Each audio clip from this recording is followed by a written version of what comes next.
Welcome to Moonbeam, where every tale is a new adventure. Here, you'll find fun, magical worlds with a sprinkle of stardust. I'm Nathan, your narrator tonight. Now sit back, relax, and let Moonbeam fill you with wonder and calm.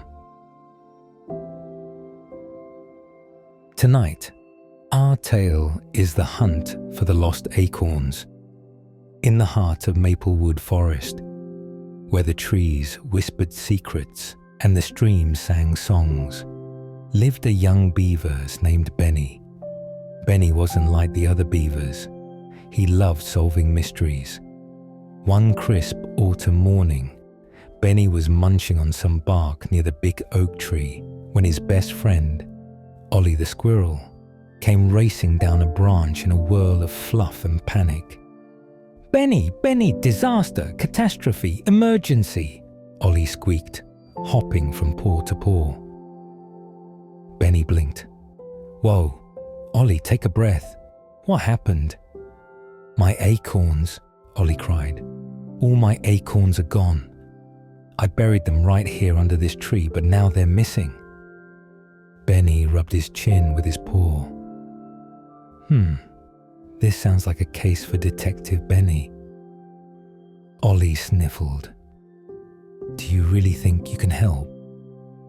"You bet your bushy tail I can." Benny grinned.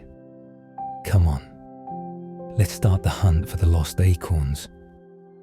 Benny pulled out his trusty magnifying glass, which he had made out of a shiny piece of ice and a bent stick, and examined the ground. Let's see, footprints, twigs, and ooh, look at this. He pointed to a trail of tiny paw prints leading away from the tree. "Those aren't mine," Ollie said, peering over his shoulder. "They're too small to be a raccoon and too big to be a mouse," Benny said. "Let's follow them." They trotted off through the woods, passing by chirping birds, fluttering butterflies, and busy ants marching in rows. Suddenly, they heard a thump, thump, thump ahead. "Look," Ollie cried. "It's Gracie the hedgehog." Gracie was trying to roll a giant pine cone back to her den. "Hey Gracie," Benny called. "Did you happen to see anyone carrying acorns this morning?" Gracie scratched her head with a tiny paw. I did see someone sneaking through the ferns early today. Kind of shifty looking." "Who was it?" Ollie asked. "Couldn't tell," she said. "But I heard them muttering something about the perfect hiding spot. Then they ran toward Blueberry Hill." "Thanks, Gracie," Benny said. "Come on, Ollie, to Blueberry Hill." As they hurried along the winding path, the wind picked up and clouds began to gather. "Storm's coming," Benny said. "We better hurry."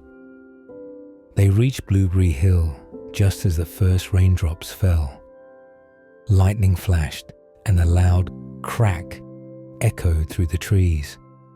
"Whoa!" Ollie yelped, hiding behind Benny. The lightning had split a tree, and in its roots was a freshly dug hole filled with acorns.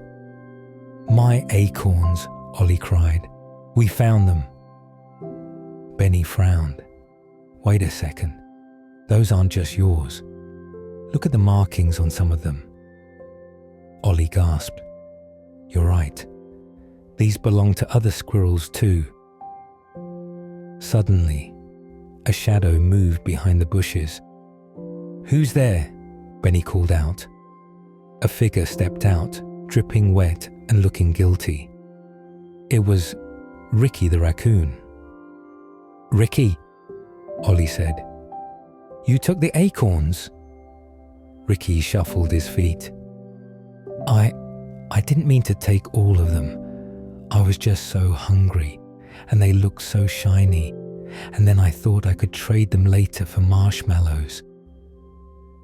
Benny stepped forward. Ricky, taking what isn't yours is wrong. We need to return every acorn.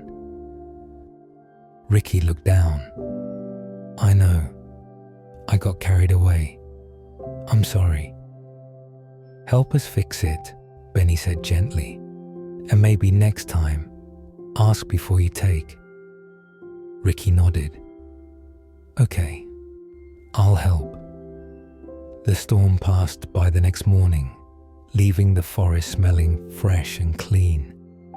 Benny, Ollie and Ricky rolled a wagon full of acorns back through the woods. Miss Pricklepaws, Ollie shouted, waving at an old squirrel in glasses. We found your stripy acorns.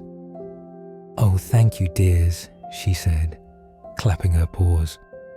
Here you go, Toby, Benny said, handing a small squirrel a pile of speckled ones.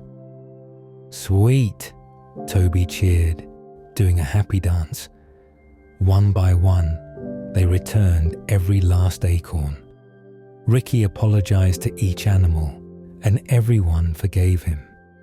At the end of the day, as the sun dipped low and turned the leaves golden, Benny and Ollie sat by the stream.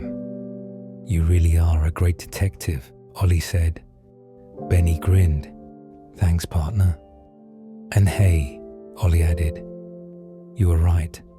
This was the greatest acorn hunt ever. They laughed and watched the water sparkle. The mystery solved, and the forest calm once more. The end.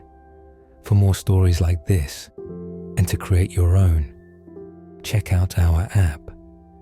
You can choose from over 30 themes, add creative instruction, make yourself the main character, and more. For more free stories, subscribe to our channel. Sweet dreams.